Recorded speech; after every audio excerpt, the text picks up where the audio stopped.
ইরানের সর্বোচ্চ নেতা আয়াতুল্লাহ আলী খামেনি নিহতের খবর নিশ্চিত হওয়ার পর তেহরানের রাস্তায় নেমে এসেছে শোকার্ত মানুষের ঢল।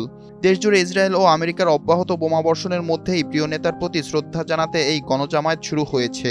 ইরান সরকার আনুষ্ঠানিকভাবে ৪০ দিনের রাষ্ট্রীয় শোক ঘোষণা করেছে ও সংঘাতের এই চরম উত্তেজনার মধ্যেই শোকানুষ্ঠানগুলো পালিত হবে বলে জানানো হয়েছে।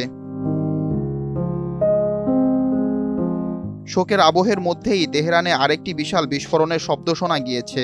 শনিবার ২৮ ফেব্রুয়ারি ইসরায়েলি ক্ষেপণাস্ত্র হামলার পর মার্কিন প্রেসিডেন্ট ডোনাল্ড ট্রাম্প ইরানে বড় যুদ্ধ অভিযান ঘোষণা করেছেন।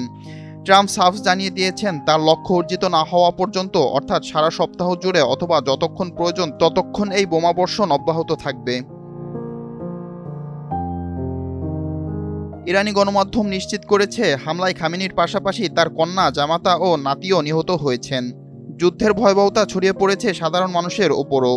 দক্ষিণ ইরানের একটি স্কুলে হামলায় অন্তত ১০৮ জন এবং দেশটির ২৪টি প্রদেশে কমপক্ষে ২০১ জন নিহত হওয়ার খবর জানিয়েছে রাষ্ট্রীয় গণমাধ্যম।